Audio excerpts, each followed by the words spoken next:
I'm Katie. I'm Anna. She's a psychotherapist. And she runs a photography empire. Together we make music and we podcast to encourage ourselves and you to do the things that scare us most.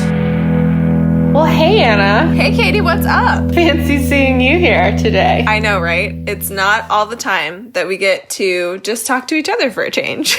I know. This is a scary episode for us. It kind of is. It feels like a really big topic. It comes up all the time. We discuss it peripherally all the time in interviews and stuff. We really want to do it justice. Yeah, I feel like we have talked about doing this one for a long time. You obviously have the clinical background. We have a ton of experience from our own lives and experiences and the work we're doing here on the podcast. But we also definitely want to be sensitive that everyone else's experience could be different and could look different. And maybe I just want to preface this episode by saying that, if we say anything from our own perspective, we're certainly not trying to offend or negate your own experience. We're just simply trying to talk from what we have experienced and learned. I think that's a very worthy sort of preface because mental health is super important lately. I feel like on our social scene and our culture, it's been more widely talked about following like decades of kind of repression and ignorance and fear surrounding all these kind of topics. It's like really good that this conversation is opening up. Also, there is still some stigma. It is so very personal. It's so very individualized. Take all this with a grain of salt. Understand that our intentions discussing this is to be helpful. And so if there's something that we talk about that's not helpful to you, like it's not the gospel truth of your life necessarily, but we hope that it is helpful to discuss these topics. Sure. And if anybody has a different perspective, I would certainly love to open up that conversation with them as well, because we're on this journey to learn and we can speak from what we know so far. And there's always going to be tons of perspectives out there. Absolutely. And mental health is one of those things that it does have such a clinical, scientific, academic side to it. But ultimately, fundamentally, it's the human experience. And so in a way, everybody is qualified to talk about it. Yeah. Everybody does experience it to some degree. And so I think it's really important and powerful when people can just kind of share their own experience so that we can understand each other better, so that we can empathize with each other. I do have some formal education about this, and there are certainly times, I'd be sitting in class learning about disorders or whatever, and I would think, oh, wow. Okay, well, there's the term for like this thing that I knew about. I recognize this, and now I kind of know the words for it or the names for it. But there are so many more times that I would be talking with my friends or family or with you. I mean, you're my friends and my family, basically, but or with clients. No offense taken. I'm like, you're in both those categories. Or in my work in therapy with clients where I would learn so much from them. Understanding their experience, understanding their perspective, and many things that I heard just from other people sharing their experience really informed me about my own mental health. More than learning about it in a class, more than learning about the definitions and the diagnostic criteria and all that stuff.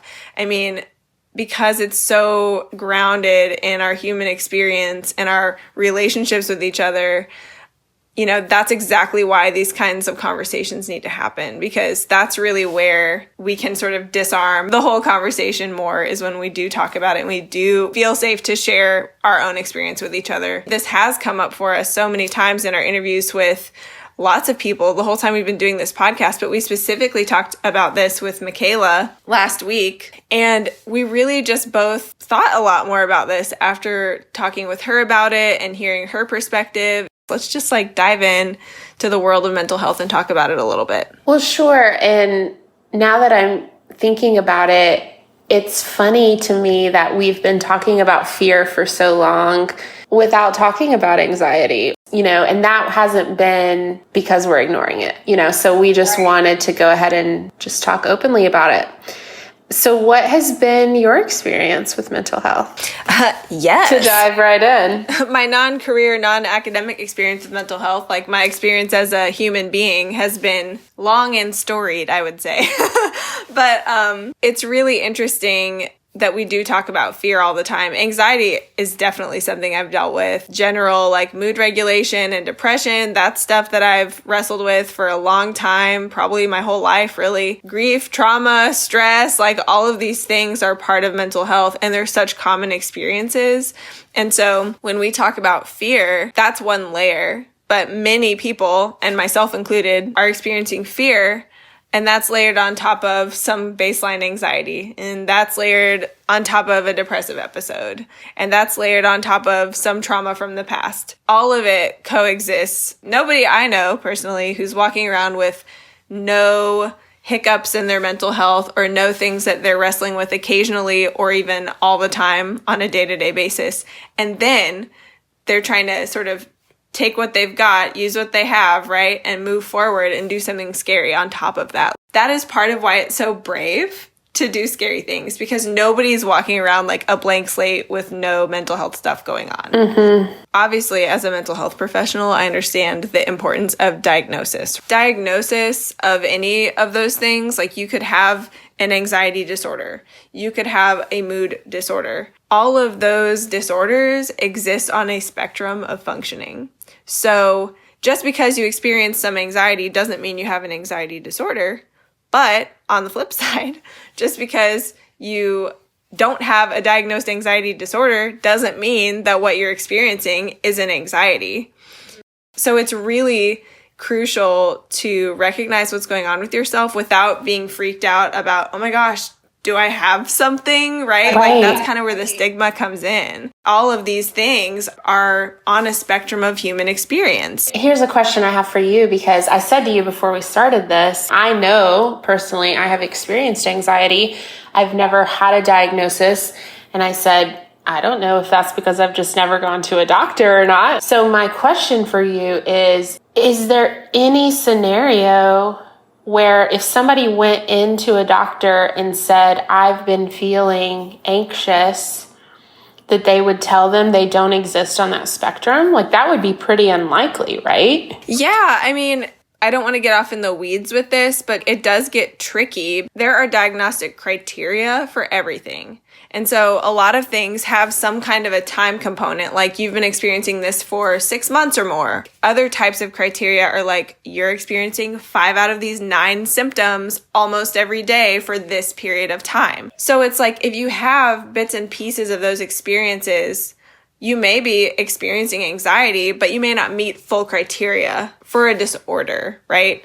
That makes sense. And my reason in asking that for myself and for the listeners' information is just to kind of emphasize, if you have been given some diagnosis, that's not a reason to stop. That's not a reason to shut down or to feel like a failure, or even just to carry that identity around with you. That's just a part of life. It's great to have that information. We're always educating ourselves, and, we can work with what we have. And so now you have this information, and now that's your new starting point. I think that came up a little bit, maybe reading between the lines, maybe not in the Michaela episode, and just knowing her in real life. And also other conversations I've had with people it is something people are maybe hesitant or afraid to talk about because of the stigma. And, I just want to say to that, you're not less than. Right. You don't need to carry that with you as a negative. Yeah. And I guess as a clinician, like it's very easy for me to look at a set of criteria or to hear someone self-report about what they're experiencing and identify symptoms and educate them on, there's a name for this or whatever. Like, this is what you're experiencing. This is what we call it. The point of having a diagnosis is to, number one, like understand what's going on with you and often why, or at least there are clues to why. And number two, to inform how to treat it. That's the only reason diagnosis matters at all. It's to serve those functions. And anything that you're being diagnosed with is like, this is what you're meeting criteria for at this present time. most of the time, for most things, it doesn't guarantee that you're going to always meet criteria for that. Technically, that diagnosis could get dropped off or be in remission later. But I think that this is an interesting double-edged sword in mental health, because sometimes, there is a lot of stigma around having a diagnosis. The pendulum can swing too far in that direction, and we can over-pathologize things. Anxiety is a really good example of that, because that's a very normal, adaptive, functional human experience. And a lot of times, anxiety is like reasonable. Like, it's an appropriate response to what's happening in your life, right? And so that's a really good question to ask yourself. Is this part of an appropriate or adaptive response to what's going on in my life? Or is this kind of not functioning in a helpful way? With anxiety, some people might over-pathologize it and think, oh my gosh, I'm so nervous. I'm about to go sing in front of 10,000 people. I keep waking up worrying about, I forgot the words or whatever. That's like normal. That's like normal, reasonable anxiety. Sure. You don't have to jump to the conclusion that you have an anxiety disorder. But on the other side of the coin, when you're struggling with something, knowing the name of it and having a direction to go to alleviate it is like so life-giving. So sometimes getting a diagnosis is very helpful. And it's like the best thing. You're like, yes, I finally have like something I can do about this, Definitely. Both of those totally exist in totally valid ways. This is the nature of it. It's so personal and it's so individualized. And this is why we all have to take care of our own mental health and increase our awareness about our own mental health and be willing to explore it and understand it. It's part of our own internal experience most of the time. A lot of it is. Some of it other people can bear witness to, but a lot of it other people can't. And so it is on us to take care of that. Yeah. And I have another question. If I could go back to what you just said about that it's perfectly normal to wake up in the night worried about this situation you're about to have, I want to say, and tell me if I sound like a jerk, but I want to say that even if that is a normal experience, that's not one I want to have. Like, that is usually a big indicator of like where my anxiety level is in my life, is if I'm sleeping through the night, if I'm waking up in the night worried about something, or my heart's racing, or the first thing I think about when I wake up is some thing that's coming up. That's sort of an internal indicator for myself, typically, of, oh, I need to pay attention to this, because I can rationalize it in my brain, like maybe probably during my waking hours a little more, of actually I'm very prepared for that event. I'm qualified, all the positive self-talk, and I can kind of talk myself off that ledge. But I still don't want to be struggling in the middle of the night, worried about something that I really, from a outside perspective, shouldn't be worried about. Right. It's not good to use words like normal anyway, because like, what is normal? Like, seriously, when you're talking about mental health, maybe you can talk about things being neurotypical or not, but normal is not really a helpful word. But you're right. That's exactly how anxiety, for example, can serve you. It's like throwing a flag. It's going like, hey, you are not responding to this stressful situation in the healthiest possible way. Like, that is your brain trying really hard to handle it, but you're having an anxiety response. And so it is like reasonable, as in like there's a reason for this, that it's happening, but that doesn't mean you have to just like accept that that's how it is, and like, too bad, you're just gonna have to wake up every night for the rest of your life and be stressed. Yeah. But I think that also does point to a critical difference between stress and anxiety. Stress isn't really negative or positive. It's just our response to any kind of change. And anxiety is more that, visceral, ruminating, future thinking, sometimes obsessive kind of emotional experience that we have as a response to a change. Would you call it paralyzing in most scenarios? Yeah. It's rooted in our fight, flight, or freeze lizard brain trying to survive. Again, it's like your brain is making a valiant attempt to deal with stress, and it's not really adapting well. It's like trying, but it's not quite resolving or, responding to the stress in like a constructive way. But it is the signal that you are attempting to do that. So that's really important too. Can you tell us a little bit about your own experience? There are many examples I could choose from my own experience with mental health, but I kind of want to stick with the anxiety one because while it is a normal human experience, I think that leads to a lot of people not recognizing it or minimizing it or just thinking like, I'm just stressed, like this is normal. Maybe if you recognize that it was really anxiety, you could work better with it. You could understand what it is, and then kind of like work with it instead of work against it or resist it or deny it. Even somebody like me who has a bunch of education about this and a bunch of experience helping other people with it, I totally get hung up in my own web of anxiety sometimes. So we were in St. Augustine together having a bit of a podcast, music, writing, creative retreat. Fiasco, yeah. I didn't even realize how anxious I was for like probably a day and a half. And I was feeling really kind of blocked creatively at times. And I was kind of irritable and had a lot of trouble focusing.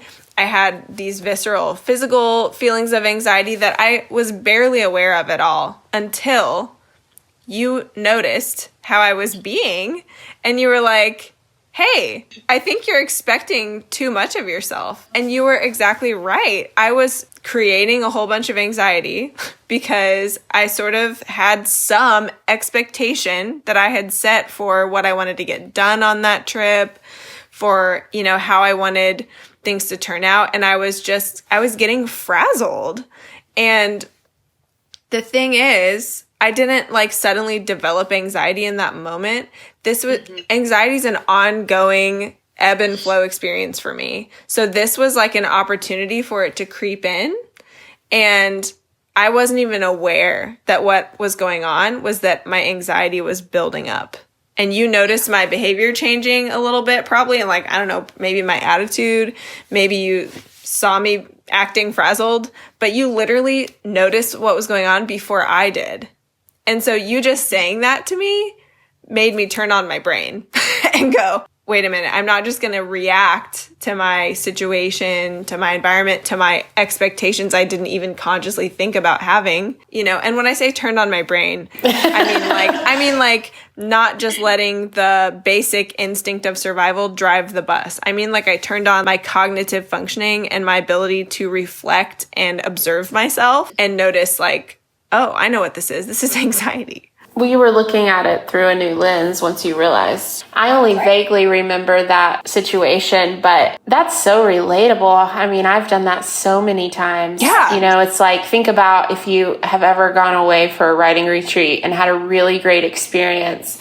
What kind of expectations are you going to take on the next one? We're constantly trying to recreate these really magical moments when creativity work doesn't always work that way. Right. Well, and what you said to me was, you're doing enough. Mm-hmm. You're worried about not doing enough, and you are doing enough. That's what turned on my brain. Well, I'm glad that helped. You're reminding me so much of like the whole big magic conversation, or like, how do you conjure up creativity? And like, that can feel so stressful if you're trying to put that expectation on yourself. And at the same time, we know that as writers or as musicians or as what have you, you can't sit around and wait for those moments. You do have to show up and like, quote unquote, put in the work. And so that can feel so stressful if you're again, the word conjuring up, this is what keeps coming. It's like, let me do this like rain dance and circle around my chair 3 times before I sit down, because that's what I did last time and it worked. Yeah. It just comes down to the pressure we're putting on ourselves.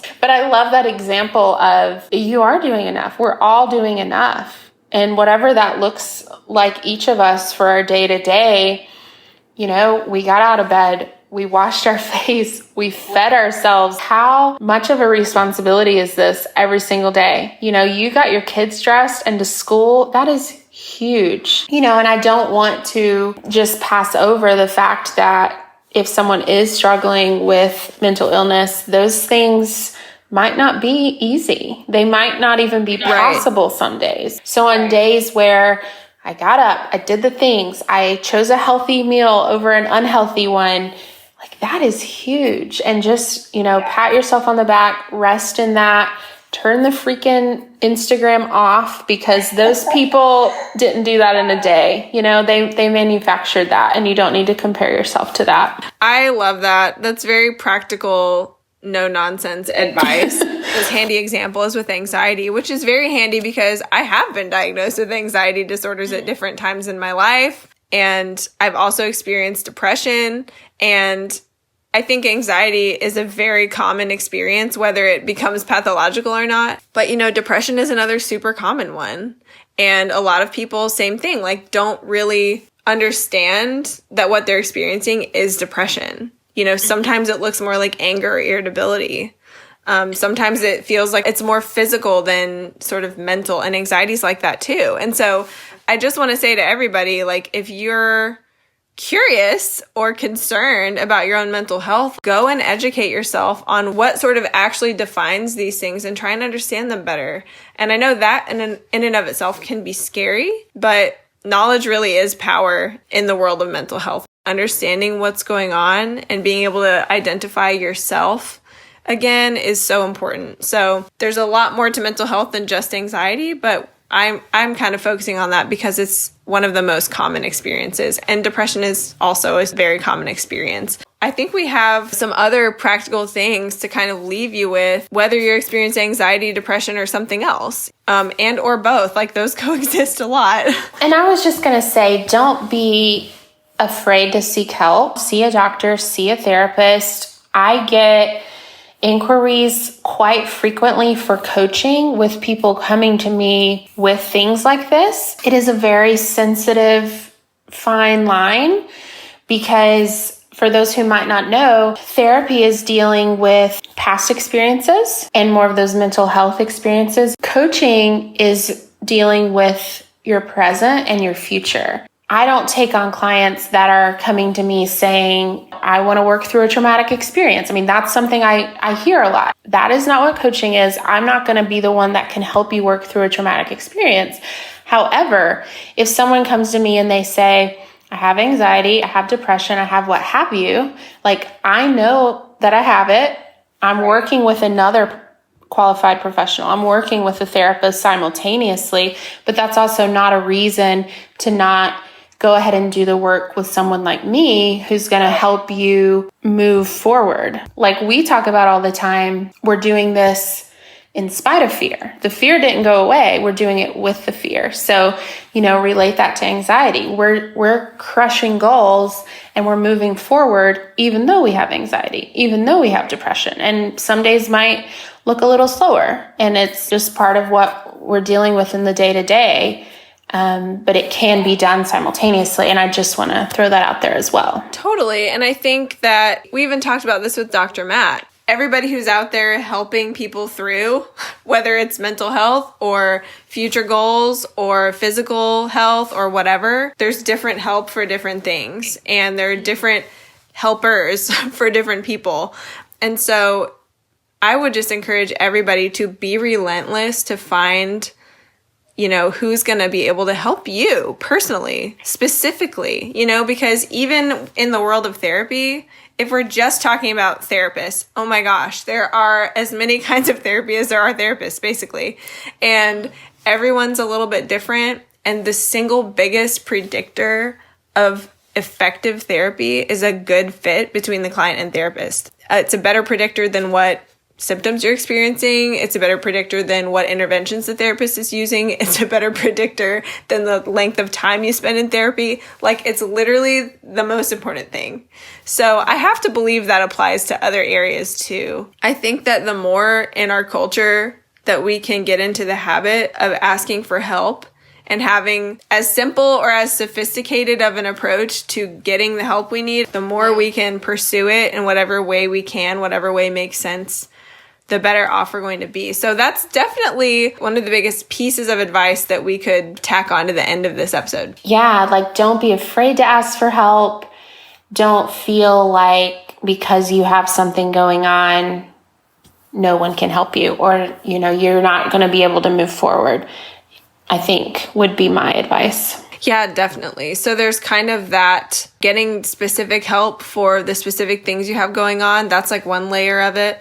Another layer is leaning into your support system, creating a healthy support system, having a support system at all, and then actually having a healthy support system. There may be some challenges there. There may be some work there, but it's not just you and your therapist against the world, or it doesn't have to be. Be part of a community, connect with people to be your support system. Yeah, so if somebody doesn't have that or doesn't know what that might look like or where to start, what advice would you give them on how to create a community? That's a really good question. I have helped people work on that in therapy. So you could start with therapy if you feel like you're kind of living in a socially sparse, dry environment, or that the people in your life aren't supportive. I mean, one thing that is kind of wrapped into this is that if you've never had supportive people in your life, it can be hard to recognize them. It can be hard to know where to find them or how to operate as a supportive person in a healthy way to other people. So, I mean, that really could be something that you work on in therapy if you feel like you just have no one. But in general, part of this is also being able to identify what kind of support you need. And that kind of goes back to what you were saying, like maybe part of your support system is a therapist and or a coach and or a doctor, right? Maybe it is leaning more into a relationship with a sibling that you maybe aren't that close to, but there's potential there. Figure out your current landscape and see what could be enriched that's already there. And or do you need to be putting yourself in environments where you can be exposed to new people and forge new relationships? Like, that's another option. So there's a lot of specifics to that, but hopefully that kind of gives you some things to think about if you're in that boat. That's good advice. Because like we said earlier, everybody's experience is going to be a little different. So maybe just taking a minute to really strategize about who do I have in my life that might be a listening ear or could relate on some level or has time to grab a coffee once a week. Start brainstorming in that way and just see what you come up with. Exactly. And I think the idea of, having supportive people in your life is kind of vague. That's why I want to encourage everyone to look inward a little bit to see what it is that they need, because sometimes we need someone who's going to like crack jokes with us and just hang out and just have that good feeling of like mutual friendship. Sometimes we need someone who's going to give us difficult feedback. Sometimes we need someone who's going to set boundaries with us. All of those things look very different. But those are all forms of support, and those are literally just 3 off the top of my head, and there are hundreds and thousands more. Yeah, that's a good point. That's important too. And if you're not in the habit of checking in with yourself, or you're not like well versed in self-awareness, that might sound really strange to you, but that's a good place to start. If you need anything from other people, if you need support from other people, like self-awareness is where it all starts anyway. So increasing that is important too. I mean, that's another thing that you could work on if you're struggling with any mental health stuff. I know one thing we talked about is while mental health and anxiety and depression feel so big sometimes and so hard to tackle, there are these practical things that really can make more of a difference sometimes than you might believe, such as the food you're putting into your body, caffeine levels, alcohol levels, and that all goes back to paying attention. This is a personal example. If I wake up in the night and my heart is racing and I'm worried about something, I can at least know that this shouldn't be my normal and probably isn't my normal. And what did I do yesterday that might have caused this? Maybe I consumed caffeine too late. I can honestly say there was a time in my life where I was using caffeine as such a drug that I would feel anxious until I consumed more caffeine. That was a very hard place to be in because I was aware of what I was doing, but at the same time, I didn't feel like I had another option. And I felt like, well, this calms me down. I have to do it. it's so funny because now being on the other side of it, if I have caffeine, now I see that that is the root of all problems. And I'm just using caffeine as one example. I mean, we're all self-medicating, right? We are all doing something to help us get through the day. And so whatever it is for you, I would just really encourage you to dig into that. Look for the clues, right? In a kind of similar way, I have trouble regulating my mood sometimes. So I've had plenty of depressive episodes in my life that have lasted months and or years.